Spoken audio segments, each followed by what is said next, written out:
Pemirsa Hope Channel yang budiman, selamat malam, selamat datang kembali di acara Kamu Bisa, karya mulia bisnis luar biasa. Acara Kamu Bisa ini terselenggara oleh karena kerjasama Hope Channel Indonesia dengan ASI, sebuah perkumpulan profesi dan pebisnis awam Advent. Pemirsa yang kami hormati, topik kita pada malam ini adalah terkait dengan tomat. Begitu Pak Alvin ya? Ya. Saya tomat, ya. Guntur Siboro akan ditemani oleh Bapak Alvin Lumanraja sebagai host pada malam ini. Topiknya adalah budidaya tomat skala komersial. Ya, jadi bukan hanya di halaman rumah Pak Alvin, tapi juga untuk komersial. Narasumber kita pada malam ini, narasumber praktisi adalah Bapak Audi Suat. Beliau ini adalah guru SMK dari Tompaso, Kabupaten Minahasa, Provinsi Sulawesi Utara. Tompaso ini kira-kira 60 km dari Manado, Pak Alvin ya. Boleh kita sapa Pak Audi? Pak Audi, selamat malam Pak Audi. Oke, selamat malam, salam sehat untuk semua. Terima kasih. Selamat malam. Sana aman Pak Audi? Ya, aman-aman lah.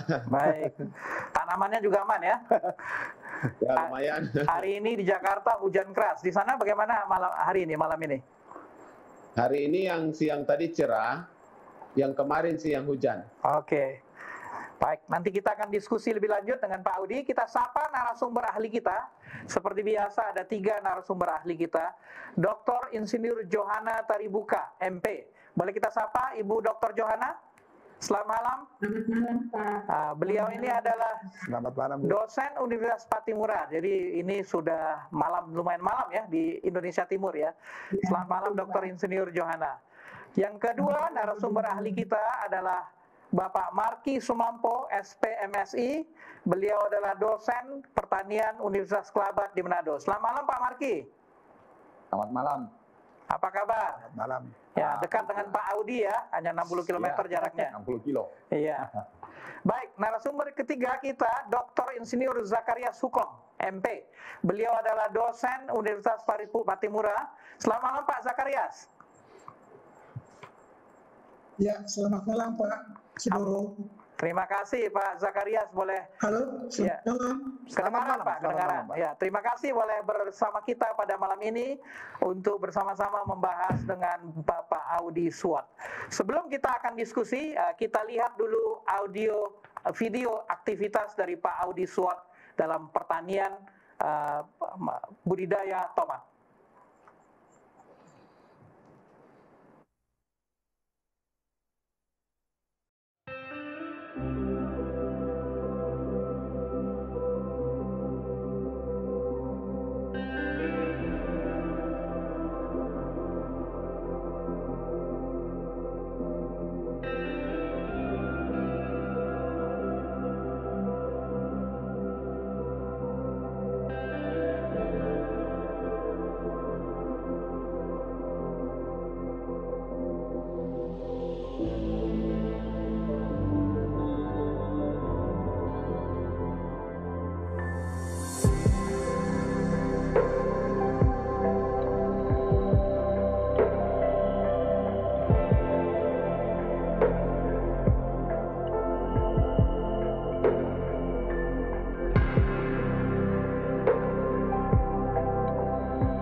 Ya, luar biasa Pak Alvin ya. Wow. Video yang kita lihat ini aktivitas dari Pak Audi. Sekali, ya.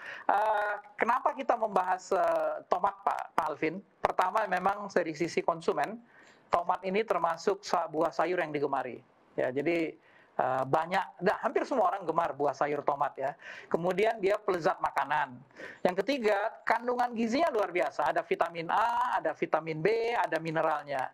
Nah, dari sisi bisnis juga, nah ini mungkin yang kita perlu nanti dalami dengan Pak Audi. Panennya cukup cepat, 65 sampai 70 hari sudah panen. Jadi 3 sampai 4 bulan.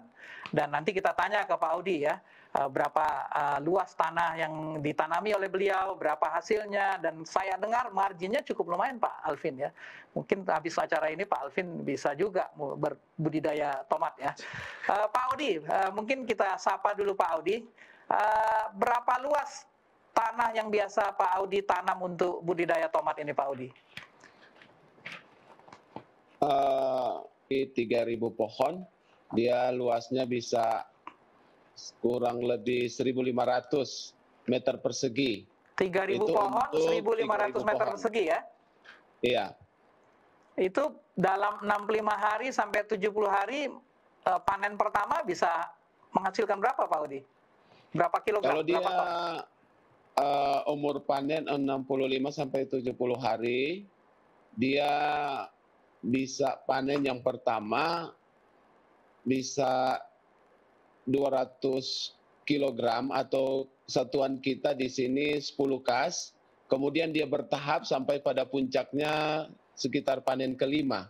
4 dan 5 puncaknya di sana. Kemudian dia menurun juga untuk grafiknya sampai panen ke 6, 7, dan 8.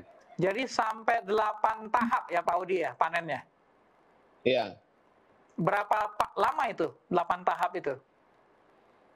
Dia untuk panen pertama sampai panen kedua selisihnya kurang lebih 4 hari, bisa lebih bisa kurang juga, dan selanjutnya range waktunya 3 atau 4 hari dipanen terus. Sampai 8 kali ya. Kalau dihitung-hitung 8 tahap ini bisa menghasilkan berapa ton Pak Audi? Untuk 3.000 kalau 3.000 tanam pohon tadi? 3.000 pohon yang kurang lebih luasnya 1.500 meter persegi, total panen kita bisa capai 300 kas untuk range menengahnya. Kalau kita patok satu pohon 2 kg, tetapi bisa hasil tomat bisa lebih sampai 4 kg per pohon. Jadi kalau di 4 kg per pohon bisa capai di 600 kas. Berarti sekitar 12.000 kg. Ya. 12 ton berarti ya? 12 ton ya. 12 ton ya. Oke, nanti mungkin kita tanya Pak Audianya ya. Pak Audi, ini ditanam di daerah mana ya? Di Tompaso itu ketinggian tanahnya seperti apa tanahnya? Mungkin boleh dijelaskan Pak Audi? Oke, kalau kita di sini datarannya mendekati dataran tinggi, antara dataran menengah ke dataran tinggi. Kurang lebih 800-900 kalau tidak salah ya untuk ketinggian dari ukur dari ketinggian laut. Model tanahnya seperti apa Pak Audi di sana? Kalau di sini kita mendekati pegunungan, tanahnya sangat subur, berwarna hitam, karena berdekatan dengan gunung berapi juga yang namanya Gunung Soputan. Ya. Oh, jadi memang tanah yang subur ya. Saya dengar, mungkin Pak Alvin saya tadi baca-baca ya, ini bisa tumbuh di dataran rendah, dataran menengah, dan dataran tinggi. Dan jenis tanahnya katanya mulai berpasir juga bisa ya. Kalau Pak Audi tadi menerangkan memang subur. Kita coba tanya mungkin Pak Marki atau Dr. Zakarias. Kira-kira apakah tomat ini bisa ditanam di berbagai tempat dan model tanah seperti apa? Mungkin Pak Dr. Zakarias boleh komentar Pak? Ya, baik Pak Siboro, terima kasih. Jadi untuk tanaman tomat ini bisa hidup pada berbagai jenis tanah. Yang penting adalah masalah pH. Masalah pH itu berkisar antara netral, jadi 6 sampai 7. Tapi kalau umpamanya tanahnya agak sedikit masam, itu berarti bahwa ada membutuhkan penambahan pengapuran supaya pH tanah menjadi naik dan ketersediaan hara yang dibutuhkan oleh tanaman itu menjadi tercukupkan. Nah, namun dalam prakteknya biasanya petani suka untuk mencari jenis tanah yang subur supaya menekan biaya produksi. Seperti itu, Pak. Oke. Kalau dataran rendah bisa nggak kira-kira Pak Marki? Iya. Apa harus memang di atas 800? Jadi di Indonesia ini beredar banyak varietas tomat.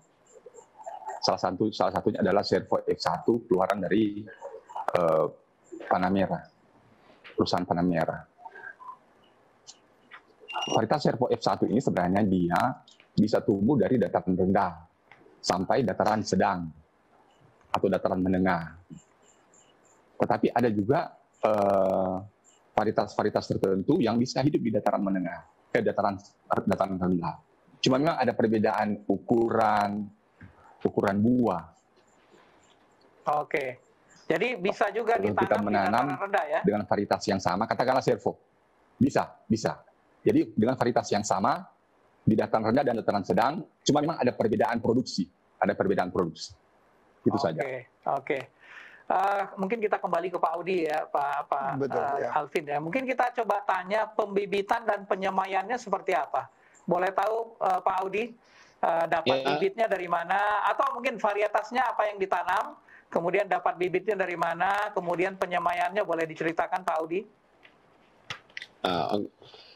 Beli bibitnya kita beli ke toko pertanian. Di daerah kita juga ada beberapa toko pertanian yang jual, yang varietasnya Servo F1, tomat apel yang dari produksi Panamera. Di setiap saset dia sudah terbungkus dan di dalamnya kurang lebih ada per saset ada 1.500 sampai 1.750 biji. Kemudian untuk penyemaian kita siapkan wadah. Biasanya wadah dari polybag, juga bisa dari kertas es yang dipotong, juga bisa kita siapkan dari bambu, dan setelah itu yang kita siapkan kita beri tanah. Ketika kita beri tanah dengan rata di setiap wadah yang disiapkan, kita taburkan biji tomat yang sudah dibeli tadi dari toko pertanian. Selesai itu kita tutup dengan plastik bagian atasnya. Dan kita siram untuk menjaga kondisi kelembapan daripada biji tomat. Dan setelah 4 hari, kita buka plastik yang ditutup di bagian atas penyemaian. Kita buka karena dia sudah mulai bertumbuh.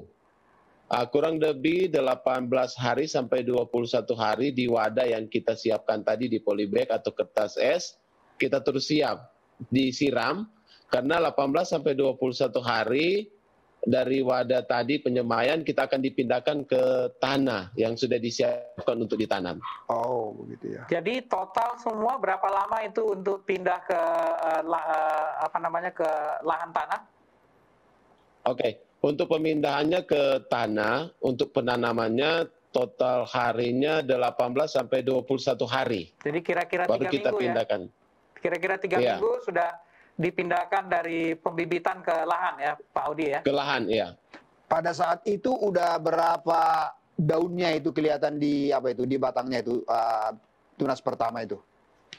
Dia kalau 18 sampai 21 hari dia sudah kurang lebih 3 sampai 4 daun yang muncul dari batangnya. Jadi saat itulah kita baru pindah ke lahan tanamnya ya? Iya. Karena kalau kita pindahkan ke lahan tanah sebelum umurnya dia batang masih lembo. Tetapi ketika kita dipindahkan ke tanah dengan umur yang dari 18 sampai 21 hari sesuai dengan petunjuk dari produksi Panamera, batangnya sudah mulai keras. Oke. Mungkin coba kita tanya narasumber ahli kita terkait dengan sinar matahari, hujan, ya, suhu, ya. Boleh Pak Marki mungkin berikan penjelasan kira-kira kebutuhan sinar matahari seperti apa, kemudian apakah hujan ini mempengaruhi atau tidak untuk tomat ini. Mungkin Pak Marki boleh?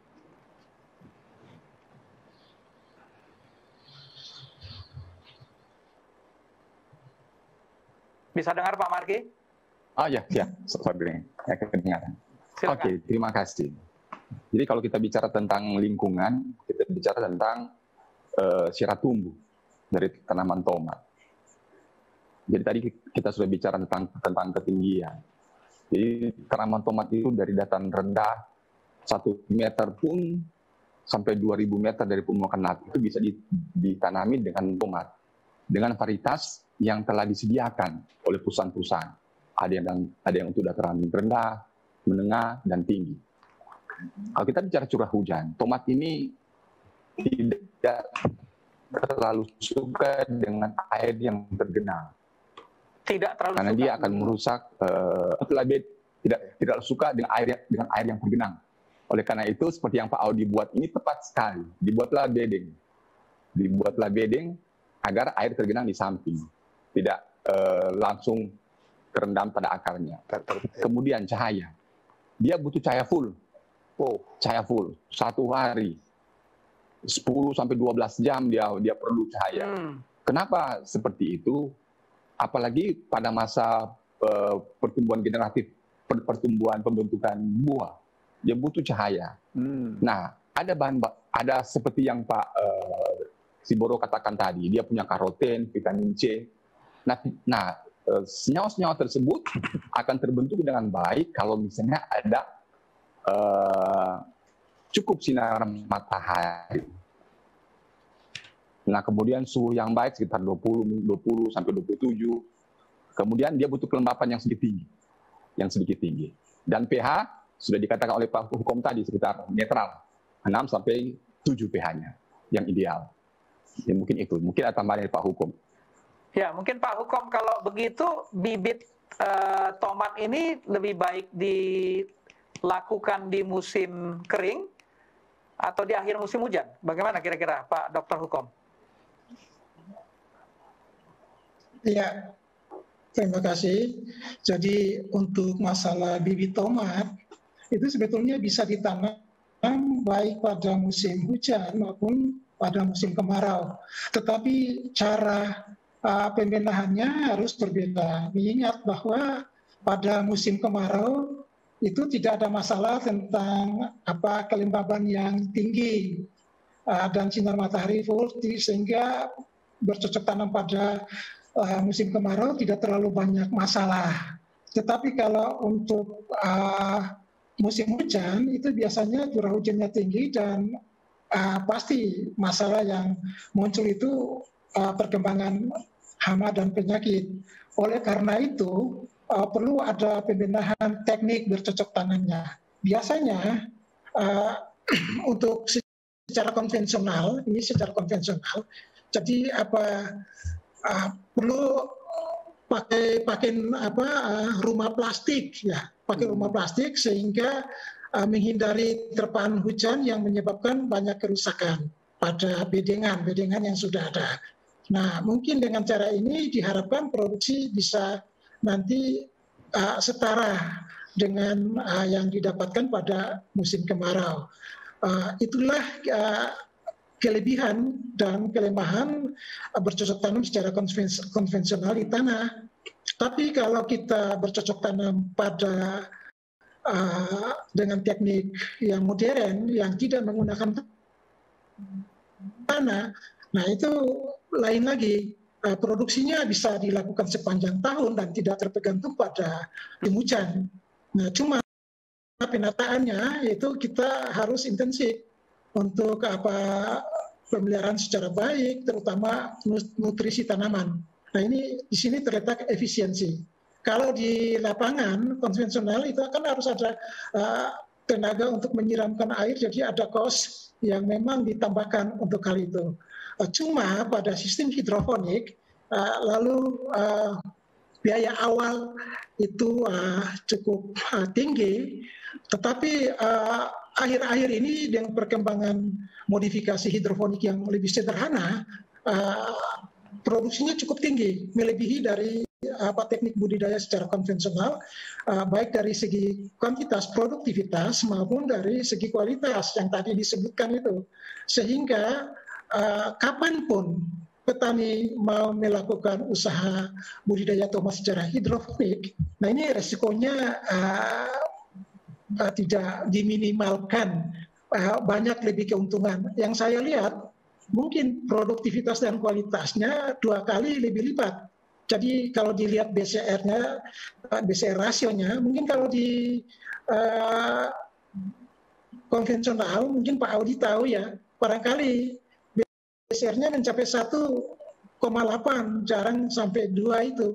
Tapi kalau seandainya menggunakan sistem hidroponik, BCR rasionya bisa mencapai 4, sekian. Dan kalau ada masalah fluktuasi harga, mungkin saja petani tidak mengalami masalah di dalam bisnis atau marketingnya. Tapi kalau di lapangan secara konvensional dengan fluktuasi harga seperti yang sekarang, anjlok. Nah itu petani harus memang punya manajemen produksi yang cukup tinggi dan harus menguasai pasar Kalau sebelum dia bercocok tanam sehingga mengurangi risiko-risiko kegagalan. Ya mungkin itu yang saya bisa sampaikan. Oke, terima kasih Dr. Zakaria Sukom.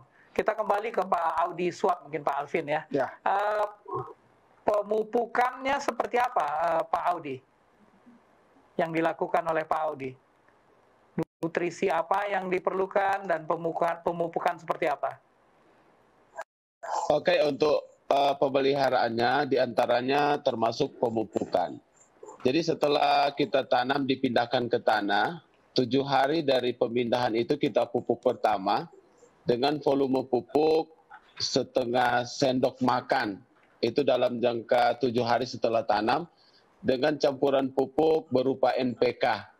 Selanjutnya setiap 10 hari ke depan kita tabur pupuk dengan volume pupuk yang sudah bertambah, yang tadinya setengah sendok makan, sekarang sudah menjadi 1 sendok makan dengan konsumsi pupuk berupa NPK dan seterusnya. Jadi selama 65 hari sampai 70 hari itu ada kurang lebih 5-6 kali dipupuk. Pupuk yang digunakan berupa pupuk tabur, di antaranya adalah pupuk NPK, ada juga pupuk cair yang disemprotkan lewat daun. Ada juga bentuk pupuk yang disebut kocor, diaduk, dibuat cair, terus diberi campuran-campuran yang berupa pupuk yang lengkap NPK-nya, kemudian dikocor atau ditabur lewat batang dengan jarak-jarak yang sudah disediakan. Apakah mungkin dengan pupuk organik, Pak Audi? Atau skala ekonomisnya nggak cocok? Kalau untuk pupuk organik, kita di sini volumenya terlalu banyak, mendapatkannya juga harus cari kandang-kandang yang tersedia, ternak-ternak yang ada, rumput-rumput yang ada. Tetapi arah saya untuk menanam dengan pemupukan, saya pakai pupuk kimia. Karena pupuk kimia dia bagi saya volumenya tidak terlalu banyak dan mudah untuk didapatkan di kios-kios pupuk. Dan juga barangkali Pak, teknik untuk mengapply pupuknya mungkin lebih efektif kalau dengan pupuk kimia. Karena contohnya Pak, kalau pupuk misalnya POC atau pupuk organik cair, ya itu kan mesti ditetesin atau dialirkan ya Pak ya. Sedangkan kalau NPK mungkin karena itu adalah butiran, ya tinggal memberikan setiap batang. Mungkin lebih efektif ya Pak ya dengan begitu luas lahannya. Itu mungkin pertimbangannya ya Pak Audi. Iya ya, menyangkut cost juga untuk operasionalnya, kan kalau kita menggunakan pupuk cair butuh beberapa orang juga dengan jangka waktu yang juga lama, tetapi kalau kita gunakan pupuk padat, contohnya pupuk Mutiara, Ponska, SP36 yang lengkap NPK-nya lebih cepat untuk ditabur. Ditabur ya. Baik. Mungkin ada masukan dari Dr. Yohana terkait pemupukan? Ya, terima kasih Pak Sugiro. Kalau dari saya, sebaiknya dikurangi penggunaan pupuk-pupuk kimiawi. Karena itu nanti ke depan itu merusak hara dari tanah tersebut. Lama-lama untuk keturunan kita itu, tanahnya itu akan tidak menjadi kurus, menjadi tidak harus diolah lagi dengan baik sehingga tanah itu kembali lagi bisa dimanfaatkan karena itu sudah terkontaminasi dengan bahan kimia.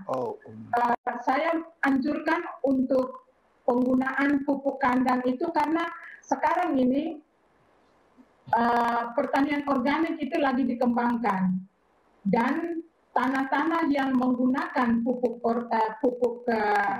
kandang atau organik itu sampai keturunan kita itu masih bisa dipakai karena tidak merusak hara di dalam tanah, itu malah itu menyuburkan tanah gitu. Kita bisa pakai berkelanjutan. Terima kasih Dr. Yohana masukannya. Mungkin bisa dipertimbangkan Pak Audi ya, bahwa kelanjutannya yang menjadi pertimbangan, walaupun tadi skala ekonomisnya kurang cocok. Betul, ya. Dalam pertumbuhannya, hama apa yang biasanya Pak Audi temui di pertanian Pak Audi?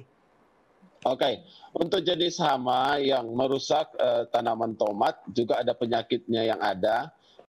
Jenis hama yang biasa ditemukan adalah kutu daun, juga jenis ulat buah, ulat tanah, dan lalat buah. Ini yang sering merusak untuk tanaman tomat. Juga ada penyakit lainnya yang berupa penyakit bercak daun, penyakit busuk daun, juga penyakit busuk buah, juga penyakit layu batang dan daun. Ini yang sering didapati di lahan pertanian tomat yang bagi kami juga terkadang ketika perubahan-perubahan cuaca yang ada menyebabkan lebih banyak daripada penyakit-penyakit ini yang muncul. Apa yang dilakukan Pak Audi untuk bisa mengendalikan hama ini? Ini bisa fatal ya Pak Audi, bisa terhadap panen ya? Bisa gagal ya? Iya, bisa gagal. Antisipasinya kami menggunakan insektisida untuk hama yang ada, yang berupa kutu daun, ulat buah, ulat tanah, juga lalat buah, berupa insektisida, racun berupa desis, lancet, sidametrin, avidor, yang semuanya itu disemprotkan lewat daun dan buah.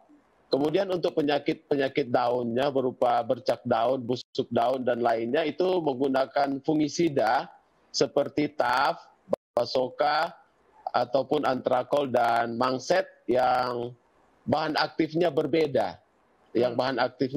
Jika menggunakan dua fungisida harus bahan aktif yang berbeda. Jangan sampai penggunaan yang bahan aktifnya sama, gitu. Ya, Pak Alvin, Dr. Yohana ini keahliannya proteksi tanaman. Mungkin kita tanya Dr. Yohana ya. Apa ada masukan terkait dengan pengendalian hama ini? Ya, memang pada dasarnya dalam membudidayakan tanaman tomat itu yang utama, penyakit yang utama sekali pada tanaman tomat itu ada dua. Selain yang tadi Pak Audi sudah katakan, tetapi yang paling utama sekali itu ada yang disebabkan oleh jamur dan ada yang disebabkan oleh bakteri. Gejalanya itu hampir sama, Pak. Yang bisa kita bedakan itu kalau pada jamur, pada batang kalau kita belah itu berwarna hitam. Kemudian gejalanya itu daun itu akan menguning mulai dari anakan daun sampai pada daun yang tua. Lama-kelamaan dia akan menjadi layu dan mati.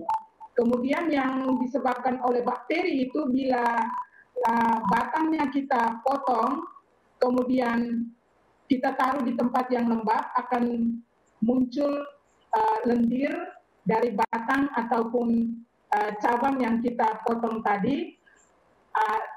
Kalau dilanjutkan kita mau melihat lebih lanjut lagi, kita membedakan antara bakteri dan jamur, kemudian potongan itu kita masukkan di dalam air yang berisi gelas yang berisi air jernih, kemudian nanti beberapa saat kemudian akan keluar seperti cairan berwarna susu.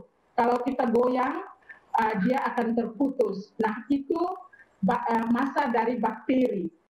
Jadi kalau jamur tidak ada masanya, tetapi kita tandai dengan batangnya itu pada empulurnya itu berwarna hitam. Nah, gejalanya juga sama dengan yang pada bakteri, tetapi pada bakteri itu ada massa bakterinya dengan cairan berwarna putih susu itu. Nah, jadi solusinya kalau pada jamur, saya sarankan kalau saya lihat pada pertanaman Bapak itu sudah menggunakan mulsa plastik. Nah, itu bagus untuk jamur untuk meningkatkan suhu tanahnya, untuk memutuskan siklus hidup dari jamur tersebut. Kemudian kalau pada bakteri itu jangan kita menggunakan lahan itu untuk menanam tanaman yang sama. Umpamanya besok pada pergiliran tanaman Bapak menggunakan lagi tanaman tomat setelah panen. Jangan menggunakan tanaman tomat, tetapi coba Bapak tanam dengan tanaman kubis. Kubis, oh ya. Ya. Sehingga memutuskan siklus hidup dari bakteri tersebut. Sedangkan pada jamur saya menyarankan untuk menggunakan mulsa plastik. Saya lebih menekankan untuk tidak menggunakan pestisida dengan campuran dua jenis itu, karena itu belum tentu nilai ekonomisnya Bapak bisa capai. Dan kalau kita pemasaran itu juga sekarang orang lebih menekankan untuk mengkonsumsi produk-produk yang organik. Sehingga pada saat Bapak untuk memasukkan ke supermarket atau hotel-hotel besar untuk pemasaran itu ditanya, dan umpamanya saja produk Bapak itu banyak, Bapak bisa impor, tetapi itu ada tes juga untuk melihat besarnya pestisida di dalam produk Bapak. Jadi itu memutuskan rantai pemasaran Bapak juga gitu. Jadi saya menyarankan untuk jangan terlalu menggunakan pestisida sintetis. Baik, terima kasih Dr. Yohana. Saya tambahkan sedikit lagi untuk hamanya. Memang tadi Pak Audi sudah katakan bahwa ada hama kutu putih itu kutu hijau itu penyebab virus, Pak, itu pembawa virus. Jadi saya sarankan di seputaran pertanaman tomat itu jangan ada gulma, rumput-rumput liar itu, Pak. Dibersihkan semua rumput-rumput liar sehingga meminimalisir serangan hamanya. Begitu, Pak. Terima kasih. Baik, tadi ada saran dari Dr. Yohana untuk gantian ya, setelah tomat apa gitu ya. Kalau Pak Audi tomat saja atau memang juga gantian? Untuk kita mengantisipasi hama seperti Ibu Johanna tadi sampaikan. Jadi sistem saya menanam demikian. Ketika musim panas atau musim kemarau, setelah penanaman padi selesai, saya bentuk bedeng setelah pemotongan padi. Itu di musim kemarau. Karena kondisi saluran air dia lebih banyak untuk penyiraman nanti. Dan ketika kondisi musim hujan tiba, saya menanam tomat di ladang. Karena menunggu curah hujan yang ada. Jadi demikian, Pak. Baik, terima kasih Pak Audi. Pemirsa, jika ada pertanyaan yang ingin ditanyakan, bisa menghubungi call center Hope Channel atau memberikan pertanyaan chat di YouTube Live maupun di Facebook Live. Sebelum kita lanjut, Pak Alvin, untuk sesi berikutnya, kita lihat dulu yang satu ini. Apakah kita bisa menjadi terlalu tua untuk memulai pola hidup fisik yang aktif? Sebuah studi di tahun 2009 berdasarkan 1.900 orang tua berpendapat tidak pernah ada kata terlalu tua. Pada umur 70 tahun, tingkat kelangsungan hidup mereka yang aktif secara fisik 2 kali lipat lebih baik dibanding mereka yang tidak berolahraga. Pada umur 85 tahun, tingkatnya 3 kali lipat. Studi tersebut menemukan walaupun telat memulai kegiatan fisik dalam kehidupan, tetap akan menguntungkan. Tidak peduli usia Anda, kehidupan yang aktif secara fisik adalah keuntungan abadi lainnya. Kita kembali kepada Pak Audi Suak, narasumber praktisi kita untuk budidaya tomat. Beliau memiliki pertanian tomat di Tompaso, Sulawesi Utara. Pak Audi, boleh ceritakan kemudian setelah dalam proses menuju panen, penyiraman, penyiangan, apalagi yang dilakukan untuk menuju panen dari 3 minggu setelah dipindah ke lahan. Silakan Pak Audi.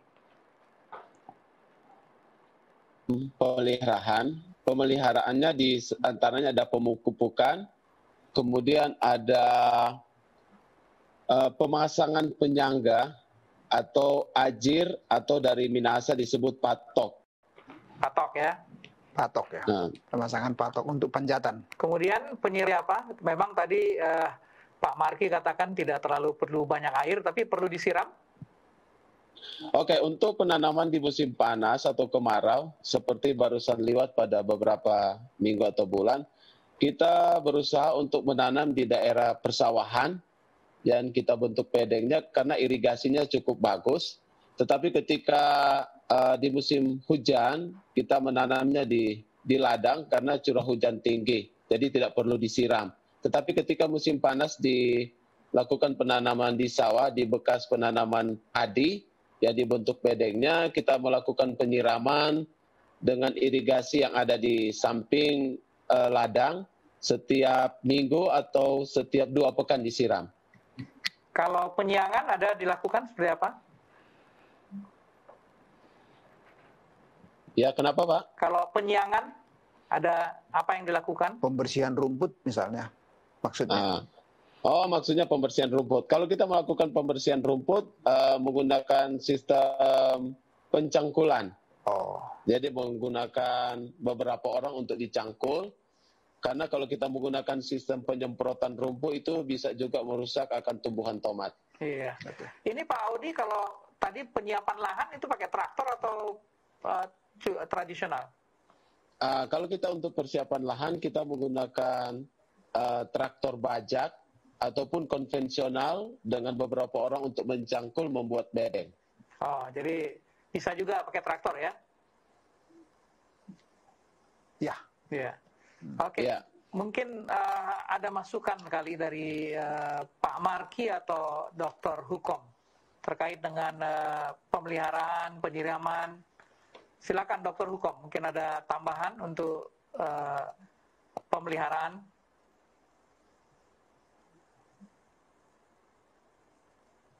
Kelihatannya putus beliau. Silakan Dr. Hukom. Ya, baik. Jadi tahap-tahap pemeliharaan tanaman seperti yang sudah disampaikan oleh Pak Audi tadi, itu sudah baik. Cuma yang paling penting di sini itu adalah tahap pemberian air. Karena pemberian air itu memang harus cukup, karena air dimanfaatkan untuk melarutkan semua nutrisi dari dalam tanah untuk bisa diangkut, dan nanti dengan adanya hasil fotosintas dari daun, lalu bisa ada kolaborasi untuk membentuk zat-zat yang bisa menentukan kualitas daripada produk tomat tadi.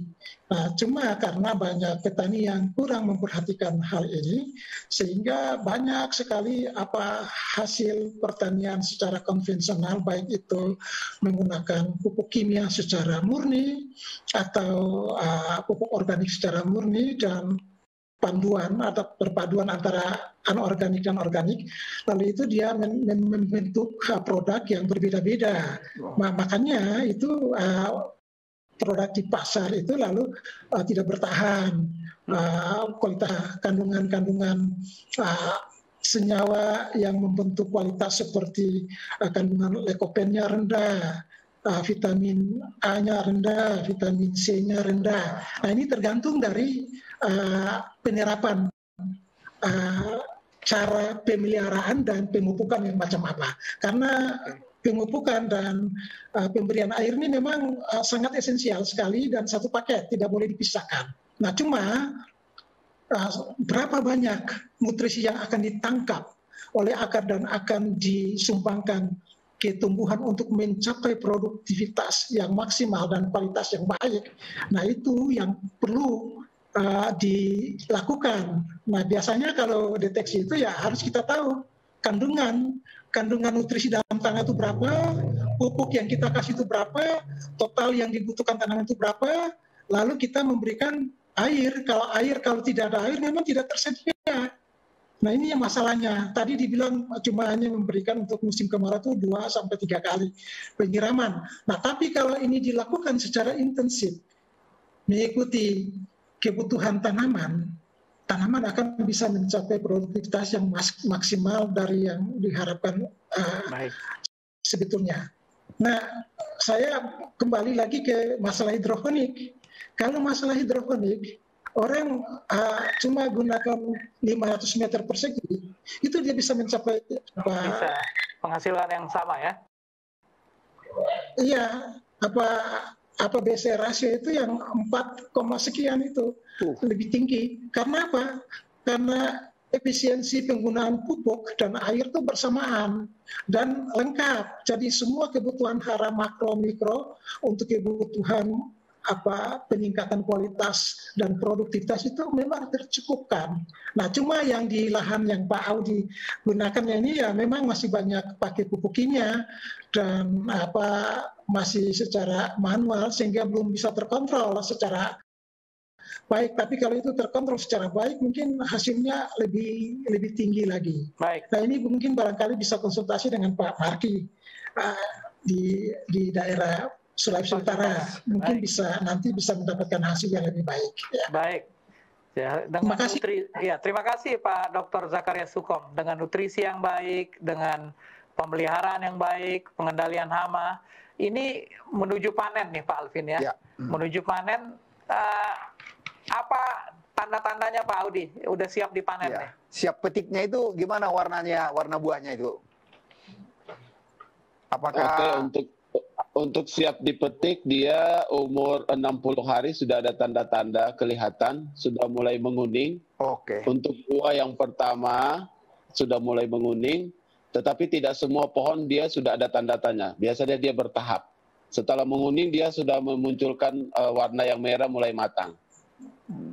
Jadi saya melihat bahwa ibu-ibu yang di pasar itu justru memilih kalau untuk dibeli itu yang agak hijau sedikit karena lebih bertahan dia kalau disimpan misalnya di kulkas, karena mungkin dia membeli untuk tidak sekali mengolah untuk makan, tetapi mungkin ada beberapa hari. Jadi apakah memang tidak sebaiknya dipilih untuk di pasar yang masih hijau sedikit, jadi jangan terlalu merah sehingga ada waktu untuk misalnya tidak cepat busuk begitu Pak? Ya, untuk panennya, untuk panennya ada permintaan pengumpul yang harus warnanya sudah merah dan matang. Ada juga permintaan pengumpul yang warnanya masih hijau, belum matang. Karena untuk sistem pengumpul, ada pengumpul yang membeli dengan mengirim, menjualnya di daerah yang jauh, itu harus yang belum matang. Tetapi untuk menjualnya di daerah sekitaran pengumpul, dia harus membeli dengan warna merah yang sudah matang. Harganya sama Pak Audi? Yang biasanya harganya yang belinya di masih hijau kekuning-kuningannya dia lebih mahal dibanding yang sudah matang. Oh, malah lebih mahal ya? Lebih mahal ya. Yang hijau kekuning-kuningan ya? Nah, mungkin nih Pak Alvin ini kan akuntan nih, coba mungkin bahas profitabilitasnya, bagaimana kira-kira Pak Alvin? Ya, kalau dilihat Pak dari segi biaya, mulai dari pembibitan sampai mungkin panen, ya artinya per hektar tadi ada kira-kira per 1.500 meter tadi ada kira-kira 6.000 kas, ya 300 kas. Itu kira-kira berapa Pak margin profitnya yang sudah Bapak alami itu? Untuk biaya operasional dari 3.000 pohon dengan luas 1.500 meter persegi, biaya total operasionalnya dari saat pembelian bibit sampai pada panen kurang lebih totalnya 6 juta. Ya, maksud saya Pak, kira-kira berapa persen dari total keseluruhan biaya yang Bapak keluarkan dengan total penjualan itu maksud saya Pak? Nah, Operasionalnya 6 juta. Ya.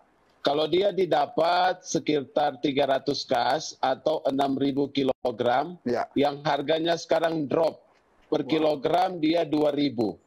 Jadi kalau dia 2.000 kali 6 Ton. 6.000 kilogram dia bisa capai 12 juta. 12 juta.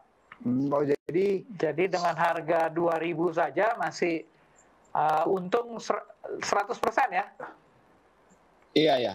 ya. Kalaupun dia harga 1.000 paling drop dia harga 1.000 per kilogram dia break even pulang pokok. Ya kerja bakti ya Pak Audi ya kalau Ya. Pak Audi pasarnya kemana ini? Kalau kita pasarnya di sini lancar, ada pengumpul dan pengumpul ini mengirim bahan yang membelinya yang masih hijau ke kuning-kuningnya dikirim di daerah Provinsi Gorontalo, dikirim di Ambon, juga dikirim sebagian di Irian, juga di pulau-pulau kecil seperti Ternate. Jadi walaupun harga jatuh untuk yang hijau ke kuning-kuningan bisa berapa per kilonya Pak? Dia pengambilan kalau dia drop, misalnya per kas untuk matang dia 30.000, kalau dia untuk ke hijau-hijau ke kuning dia bisa sampai 40.000. Oke, jadi masih kalau pasar industrial, pabrik atau apa itu memungkinkan?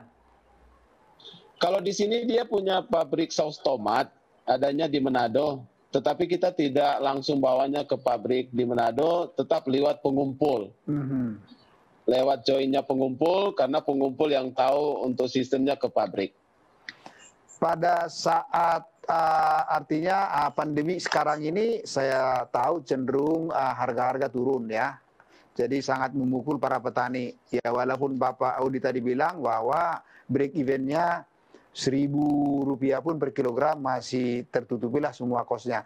Kalau harga tertinggi yang pernah Bapak jual dari hasil produksi Bapak itu berapa per kilo Pak di daerah apa sana? Sulawesi Utara.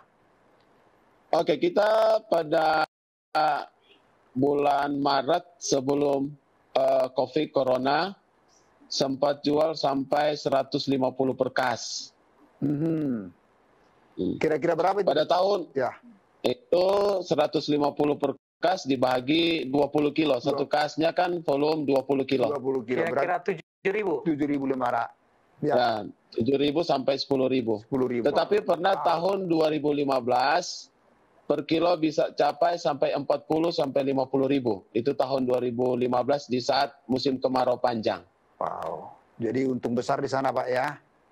Iya.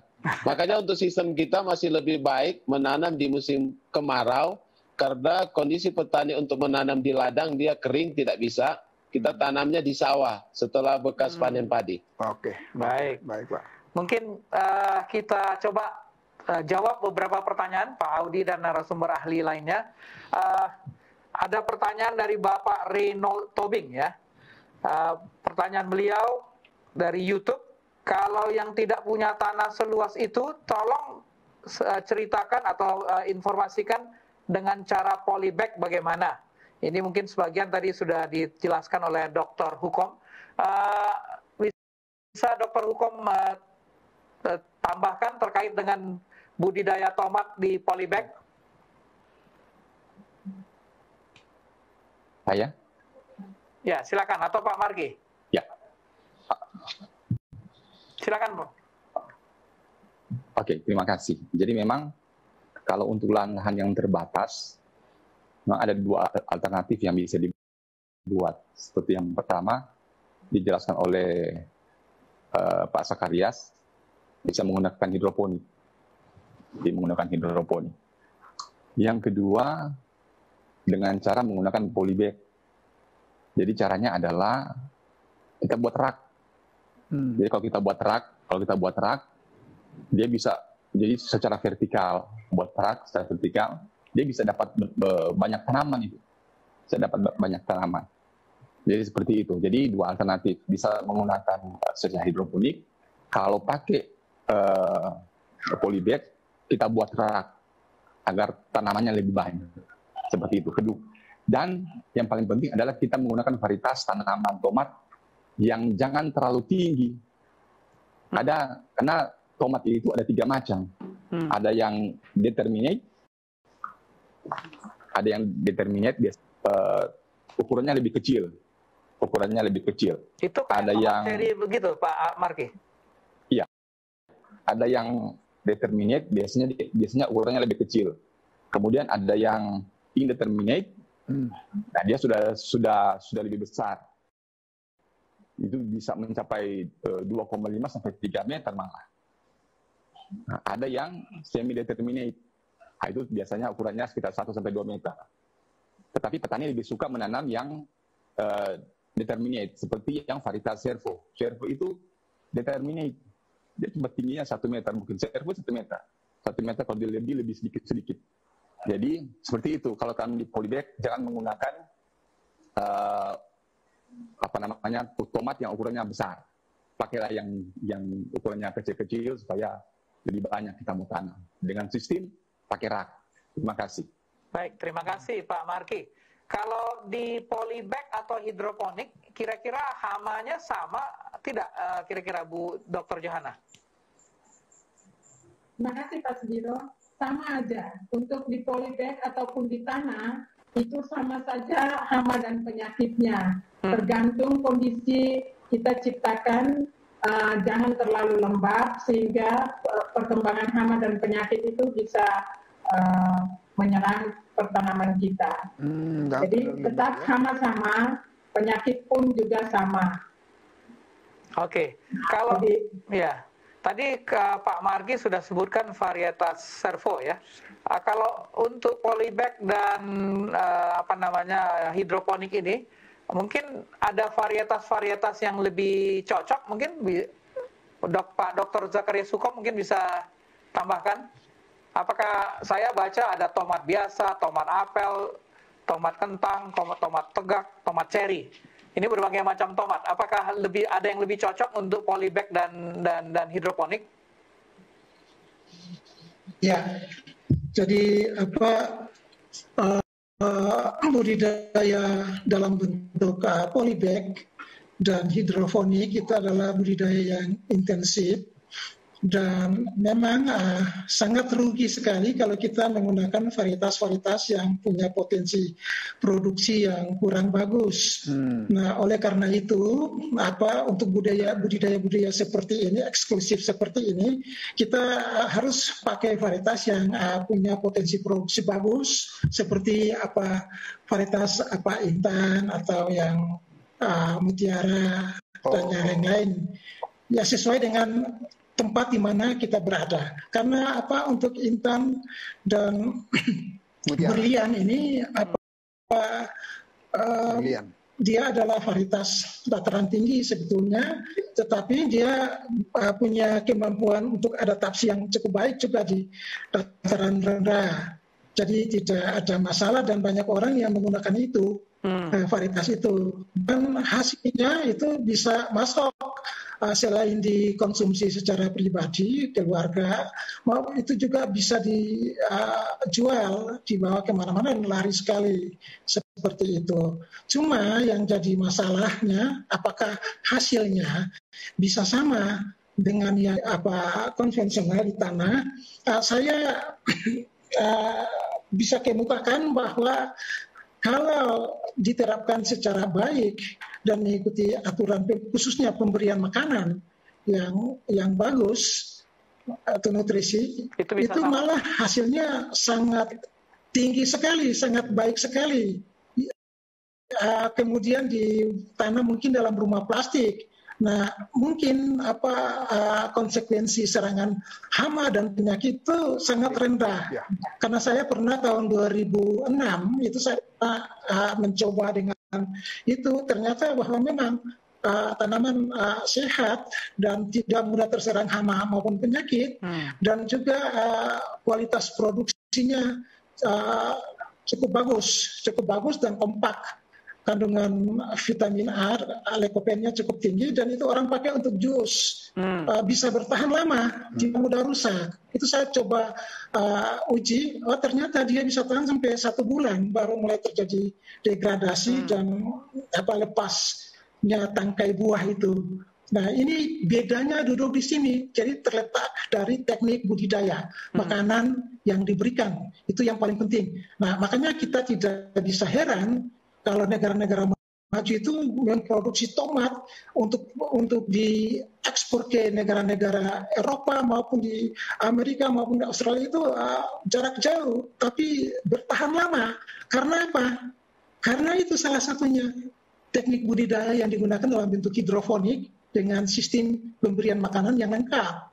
Karena semua tanaman punya ada range kebutuhan makanan itu berbeda-beda. Ya. Oke, terima kasih Pak Zakaria Sukom ya. Jadi kelihatannya pertanian konvensional di tanah, di polybag, di hidroponik prinsipnya sama. Bahkan produktivitas bisa tinggi kalau memilih nutrisi makanannya cukup. Pak Audi dulu mulai menanam tomat ini karena apa, Pak ya? Alasan saya menanam tomat karena saya juga termasuk orang yang hobi di dunia pertanian. Oke. Yang kedua karena latar belakang juga saya untuk orang tua tani, dibesarkan pada keluarga yang bertani. Oke, jadi memang keluarga dulu juga sudah tanam tomat, Pak ya? Iya. Oke. Kelas hobi. Ya, dan tomat juga enak dikonsumsi dan nutrisinya tinggi ya. Baik, kita sudah sampai di penghujung acara kita. Boleh mungkin saya minta masukan terakhir dari narasumber ahli kita masing-masing. Boleh Pak Marky yang pertama, masukan apa lagi yang bisa disampaikan untuk Pak Audi? Oke. Ada dua. Yang pertama adalah dalam pemeliharaan tanaman. Pada saat kita membersihkan gulma, saat tanaman tomat itu sementara berbunga, usahakan jangan terlalu banyak disentuh dengan badan kita. Oke. Karena akan menyebabkan bunga tersebut bisa gugur. Pertama. Kedua apa yang saya ingin mensupport apa yang dikatakan oleh Ibu Johanna, bahwa memang untuk memulai tanaman organik itu tidak satu kali. Jadi kalau boleh bertahap, Pak Audi, bertahap. Mungkin untuk tahap pertama kita menggunakan pupuk kandang tahap pertama, lalu mengurangi pupuk NPK anorganik secara perlahan-lahan. Yang kedua, menggunakan pupuk cair itu banyak dijual, POC, pupuk organik cair yang dijual di toko pertanian itu sudah banyak. Jadi tidak perlu khawatir, tidak perlu dibuat sendiri, seperti itu. Jadi tidak ada yang mustahil. Terima kasih. Sudah ada suplainya. Baik, Dr. Johanna mungkin ada masukan terakhir? Terima kasih Pak. Yang pertama sekali saya mau sarankan kepada Pak Aldi, tolong kurangi penggunaan pestisida dalam penyemprotan tanaman. Karena itu berdampak sekali terhadap lingkungan, merusak lingkungan, dan juga kita yang menikmatinya itu tidak sehat. Yang kedua, seperti tadi sudah dikatakan Pak Marky, mulailah menggunakan pupuk kandang dalam bertani organik. Pelan-pelan, tapi saya pikir pasti bisa, Pak. Semua orang kalau belum mencoba, berpikirnya terlalu sulit. Jadi gampangnya saja harus menggunakan produk-produk yang sudah ada. Dalam hal ini, coba dikurangi dan mulailah bertanam secara organik, Pak. Baik, terima kasih Dr. Johanna. Terakhir, Dr. Zakaria Sukom, ada masukan untuk Pak Audi? Iya. Terima kasih. Mungkin dari saya sarankan bahwa perlu perhatikan pemupukan dan pengairan karena itu memang satu paket dalam budidaya tanaman. Kalau ditingkatkan itu berarti produksinya akan meningkat walaupun itu di tanah atau di lahan konvensional. Yang saya tekankan di sini bahwa ketika kita memberi air dan makanan yang cukup untuk tanaman, baik itu di dalam sistem budidaya hidroponik maupun di konvensional, itu pastinya sama saja. Cuma karena tanah itu kan kita memberikan terikat oleh tanah, kita memberikan nutrisi terikat oleh tanah. Nah, cuma caranya untuk tarik kembali itu bagaimana itu kan perlu, sehingga nanti kita akan dapatkan produktivitas yang tinggi dan juga kualitas yang baik. Apalagi dalam masa COVID ini, kalau berlimpah produktivitas itu berarti kandungan-kandungan gizi itu bisa menopang imun kita dan kita kuat. Nah, apa artinya kalau produksi berlebihan tetapi COVID merambat terus? Baik. Nah, ini yang merupakan satu masalah. Perlu diperhatikan lagi. Terima kasih. Terima kasih. Baik, kita akan mengakhiri segera acara Kamu Bisa. Sebelum kita akhiri, mungkin ada pesan terakhir dari Pak Audi untuk para pemirsa. Ini dalam konteks pemberdayaan ekonomi masyarakat. Ada Pak Audi? Oke, untuk saya, bagi kita petani yang di Indonesia atau di mana saja, jangan kita berfokus pada satu jenis tanaman saja, tetapi kita menanam lebih dari 2-3 tanaman, supaya ketika harga drop, kita masih punya tanaman yang lain untuk menopang usaha pertanian kita. Terima kasih. Baik, terima kasih Pak Audi. Sukses terus dalam pertaniannya. Dan boleh menginspirasi kita yang menonton hari ini. Sekali lagi terima kasih kepada Pak Audi, narasumber praktisi kita, Dr. Yohana Taribuka, Pak Marki Sumampo, Dr. Zakaria Sukom yang telah menjadi narasumber ahli kita pada malam ini. Para penonton Hope Channel, sampai bertemu kembali pada acara kita pada minggu depan. Selamat malam, Tuhan memberkati. Selamat malam. Ya, selamat malam. Selamat malam Pak semua. Ya, malam. Selamat malam ya.